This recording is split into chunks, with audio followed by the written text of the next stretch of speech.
Hello guys, कैसे हैं आप सब लोग। गॉड लेवल के एपिसोड 75 के साथ हाजिर हो। अगर अभी तक किसी ने मेरे चैनल को सब्सक्राइब नहीं किया हुआ तो चैनल को सब्सक्राइब कर दें, वीडियो को लाइक और शेयर कर दें, शुक्रिया। तो लास्ट एपिसोड के एंड पे हमने देखा था बिमिंग डीमन रिफाइनिंग टावर के अंदर होता है और वो एक ब्रॉन्ज के बने हुए स्टैचू को स्टडी कर रहा होता है, जबकि वहीं पर एक बियर मॉन्स्टर आता है और उसे सूंघ कर कहता है ये कोई स्टैचू नहीं है बल्कि इसके अंदर जो मॉन्स्टर है वो अभी तक जिंदा है और वो बहुत ज्यादा स्ट्रॉन्ग है। बिमिंग और गू डाओ ये बात सुनकर बहुत ज्यादा हैरान हो जाते हैं और उस स्टैचू की तरफ देखकर कहते हैं वाकई में एक स्टैचू के अंदर एक मॉन्स्टर हो सकता है जो कि अभी तक जिंदा है, लेकिन ये स्टैचू हो सकता है कि हजारों साल पुराना हो। इसके अंदर का मॉन्स्टर अभी तक जिंदा कैसे हो सकता है। बिमिंग उस स्टैचू की तरफ देखता और कहता है देखने में तो ये सिर्फ एक स्टैचू लग रहा है, किसी को भी नहीं लगेगा कि इसके अंदर का मॉन्स्टर जिंदा है। साथ ही बिमिंग सोचता है हो सकता है ये किसी किस्म का कोई मैजिकल स्पेल हो या फिर कोई स्पेशल टेक्निक हो जिसकी मदद से अंदर के मॉन्स्टर के ऊपर पीतल की लेयर चढ़ा दी गई है और उसे स्टैचू बना दिया गया है। वो अपनी पावर्स को यूज करते हुए उसके ऊपर अप्लाई करता है। बिमिंग जैसे ही उस स्टैचू के ऊपर अपनी की पावर को रिलीज करता है और उसे सेंस करने की कोशिश करता है कि वाकई में अंदर का मॉन्स्टर जिंदा है या नहीं। बिमिंग की सोल पावर की वजह से उसके कंधे पर से थोड़ा सा पीतल उतरना शुरू हो जाता है। बिमिंग कहता है ये तो पीतल नहीं है, ये पीतल जैसा लगता है लेकिन ये कोई खास स्पेशल मटेरियल है जिसको इस मॉन्स्टर की बॉडी के ऊपर चढ़ा दिया गया है, बिल्कुल एक कोटिंग की तरह।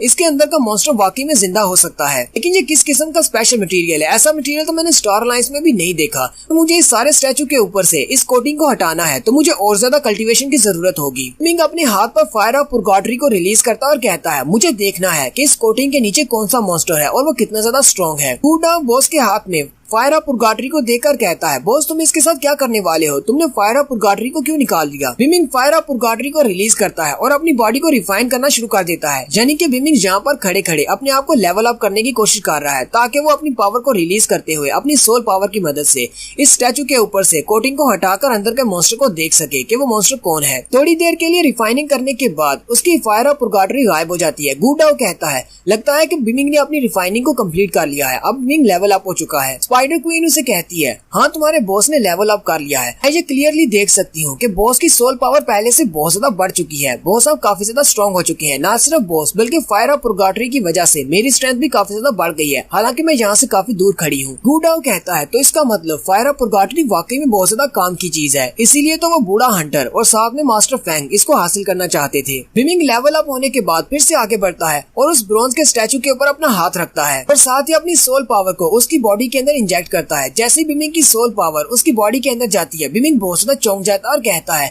ये तो वाकई में एक जिंदा एनिमल है, इसके अंदर इसकी हड्डियां भी हैं, इसकी वेन्स भी हैं और इसका दिल भी है। बिमिंग कहता है मुझे तो लगा था कि स्टार अलायंस वालों ने बहुत ज्यादा रिसर्च कर ली है और वो साइंस में बहुत ज्यादा आगे निकल चुके हैं, लेकिन उनके पास ऐसा कोई भी मटेरियल नहीं है जिससे किसी जिंदा ऑर्गेनिज्म को सालों तक प्रिजर्व किया जा सके। अगर मैं इसके ऊपर से ये पीतल की कोटिंग को हटा सकूं तो इसके अंदर से जो मॉन्स्टर निकलेगा शायद वो स्टार अलायंस वालों के साथ फाइट करने में हमारा साथ दे। बिमिंग जल्दी से पीछे की तरफ घूमता है और गूडाओ और डीमन क्वीन से पूछता है यहाँ पर डीमन रिफाइनिंग टावर में मेरे अलावा और भी ज्यादा लोग हैं। स्पाइडर क्वीन बिमिंग से कहती है यस मास्टर, जबकि आपने डीमन रिफाइनिंग टावर को अपनी सिटी के लोगों के लिए ओपन कर दिया था कि वो लोग यहाँ पर आकर प्रैक्टिस कर सकते हैं, इसलिए यहाँ पर रोजाना हजारों की तादाद में लोग आते हैं अपने आप को रिफाइन करने के लिए और अपनी पावर्स को बढ़ाने के लिए। कि इस वक्त काफी ज्यादा रात हो चुकी है लेकिन फिर भी काफी सारे लोग इस डीमन रिफाइनिंग टावर के अंदर मौजूद हैं। बिमिंग उनसे कहता है यहाँ पर जितने भी लोग मौजूद हैं डीमन रिफाइनिंग टावर में उन सबको डीमन रिफाइनिंग टावर से बाहर भेज दो और किसी को भी यहाँ पर मत आने देना, मेरी परमिशन के बिना कोई भी डीमन रिफाइनिंग टावर में ना आए। तुम दोनों भी डीमन रिफाइनिंग टावर में नहीं आ सकते ताकि कोई बहुत जरूरी काम ना हो। स्पाइडर क्वीन उसे कहती है ठीक है मास्टर, मैं समझ गई। वो गूडाओ की तरफ देखती है, गूडाओ को भी कुछ समझ नहीं आ रही होती क्या है ये क्या करने वाला है। Next scene demon refining tower के बाहर का होता है। गूडाओ डीमन रिफाइनिंग टावर के सामने खड़ा हो जाता है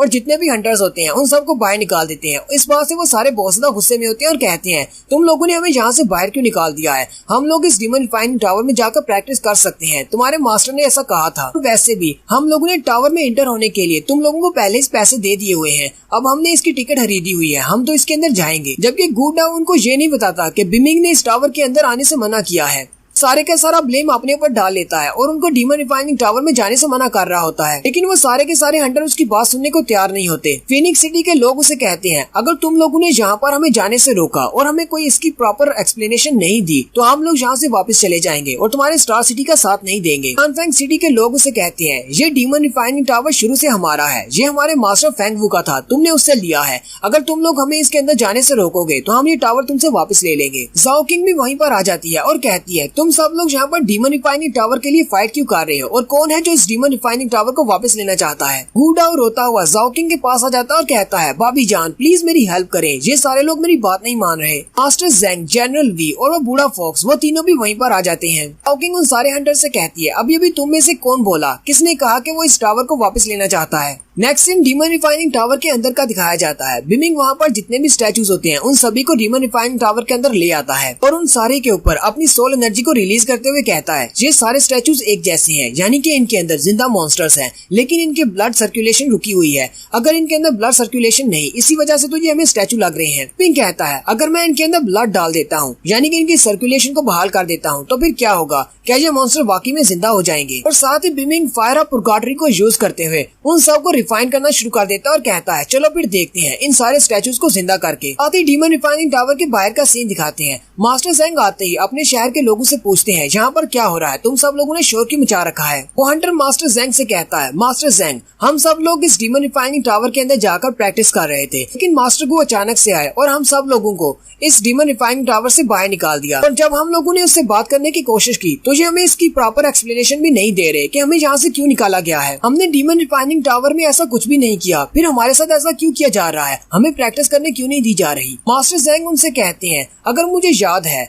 बिमिंग ने ऐसा ही कहा था कि जब हम लोग नए शहर में जाएंगे ये डीमन रिफाइनिंग टावर सभी के लिए ओपन होगा, कोई भी यहाँ पर आकर प्रैक्टिस कर सकता है, तीनों शहरों के लोग। मास्टर ज़ैंग गू डाओ से कहते हैं, लिटिल गू डाओ, अगर तुम मुझे कोई प्रॉपर एक्सप्लेनेशन नहीं देते कि तुमने मेरे लोगों को इस टावर के अंदर से बाहर क्यों निकाला है, तो फिर मैं तुम्हारे साथ अच्छे से पेश नहीं आने वाला। मुझे लगता है कि तुम्हारी फैमिली की रेपुटेशन बहुत ज्यादा डाउन हो जाएगी। मैं तुम्हारी शिकायत चैन बिमिंग के सामने करूंगा। जाओ किंग गू डाओ से पूछती है, गू डाओ यहाँ पर क्या हो रहा है, मुझे भी बताओ। गू डाओ कहता है, भाभी जान मुझे नहीं पता, बॉस ने कहा था कि किसी को भी टावर के अंदर मत आने देना जब तक मैं परमिशन न दूं। जितने भी लोग टावर के अंदर मौजूद हैं उन सबको बाहर निकाल दो, क्योंकि बॉस डीमन रिफाइनिंग टावर के अंदर है और उन रूइंस से लाए हुए स्टैचूज को स्टडी कर रहे हैं, इसलिए वो चाहते हैं कि रूइंस के अंदर कोई भी नहीं होना चाहिए। अगर मैं डायरेक्टली आकर इन सब से कहता कि बॉस ने इन सब को निकालने का कहा है तो बॉस की रेपुटेशन में कमी आती, इसलिए मैंने सारा ब्लेम अपने पर ले लिया, क्योंकि मेरी रेपुटेशन तो पहले से ही खराब है, कोई भी मुझे अच्छा नहीं समझता। बूढ़ा फॉक्स उसे कहता है, पागल लड़के, तुम सामने आकर कह सकते थे कि ये बॉस के ऑर्डर्स हैं, ये सारे लोग मान जाते, इस तरह घुमा फिरा कर बात नहीं करनी चाहिए थी। गू डाओ बूढ़े फॉक्स से कहता है, तुम्हें क्या लगता है कि ये बात इतनी ज्यादा आसान है। अगर मैं इनसे कहता कि बॉस ने तुम्हें अंदर आने से मना किया है, ये सारे हंटर इस बात को इतनी आसानी से मान लेते। यहाँ पर एम्परर जू के भी लोग हैं, होगा अगर इनमें से कोई ऐसा निकल आए जो कि बगावत कर जाए और हमारे बॉस के ऑर्डर्स को मानने से मना कर दे, यहाँ पर तो फाइट स्टार्ट होगी। इसलिए मैंने सारे का सारा इल्जाम अपने सर पर ले लिया और इन सब को कहा कि मैं तुम लोगों को यहाँ पर आने नहीं से रोक रहा हूँ। बूढ़ा फॉक्स उसे कहता है, मुझे नहीं पता था कि तुम इतने ज्यादा समझदार हो चुके हो। लेकिन साथ ही गू डाओ हंसते हुए कहता है, जब बॉस को पता चलेगा कि मैंने उसके लिए इतना कुछ किया है तो बॉस मुझे इनाम देगा। अब मुझे समझ नहीं आ रही कि मैं बॉस से क्या लूँ, कुछ हॉरिक्रूक्स ले लूँ या फिर कुछ बहुत सारा ढेर सारा खजाना ले लूँ। मास्टर ज़ैंग का हंटर उनसे कहता है, मास्टर ज़ैंग,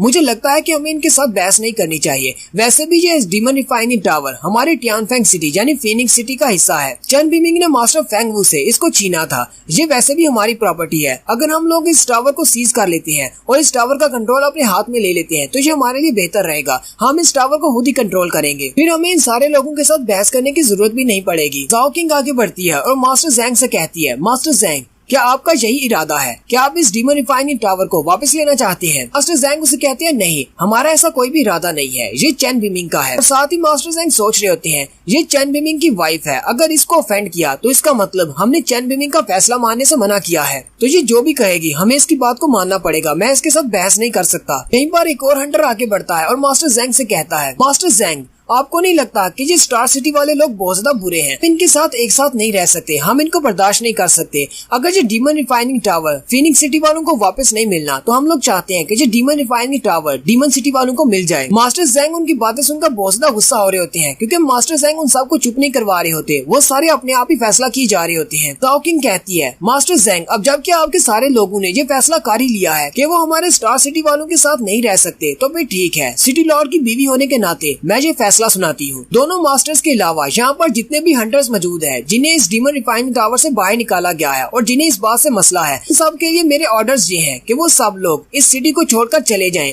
वो लोग कभी भी इस सिटी में दोबारा पाँव नहीं रख सकते। मेरे हस्बैंड यानी कि चैन बिमिंग ने फेंग वू से इस टावर को लिया था और इस टावर को तुम सब लोगों के लिए ओपन किया, क्योंकि पहले तुम लोग इस टावर के अंदर नहीं जा सकते थे। मेरे हस्बैंड की वजह से तुम्हें इस टावर के अंदर जाना अलाउ हुआ, लेकिन तुम सब लोग इस बात पर भी झगड़ रहे हो कि तुम्हारे जैसे लोगों की हमारे नए शहर में कोई भी जगह नहीं है। जैंग फैमिली का हंटर चिल्लाकर कहता है, घटिया औरत, तुम्हें क्या लगता है तुम चेन बीमिंग की बीवी हो तो तुम कुछ भी कह सकती हो और कोई भी फैसला ले सकती हो। साथ ही वो मास्टर जैंग से कहता है, मास्टर जैंग चलिए हम लोग वापस अपनी टियानफेंग सिटी में जाते हैं और इनको अकेले यहाँ पर छोड़ जाते हैं और फिर देखते हैं कि ये स्टार अलायंस वालों के साथ अकेले कैसे डील करते हैं। और साथ ही वो हंटर जनरल वी से भी कहता है, जनरल वी आप डीमन सिटी के एक पैट्रियार्च हैं, आपको नहीं लगता कि ये लोग बहुत ज्यादा एरोगेंट है, ये अपना फैसला हमारे पर थोप रहे हैं। सारे लोग अपने अपने शहरों में वापस चले जाते हैं और फिर देखेंगे कि ये स्टार सिटी वाले अकेले स्टार अलायंस का सामना कैसे करते हैं। जनरल वी की बात सुनने के बाद उसे कोई भी जवाब नहीं देते और यहीं पर हमारी एपिसोड 75 का एंड होता है। एक्सप्लेनेशन अच्छी लगी हो तो कमेंट करके जरूर बताएं। चैनल को सब्सक्राइब कर दें, वीडियो को लाइक और शेयर कर दें। शुक्रिया।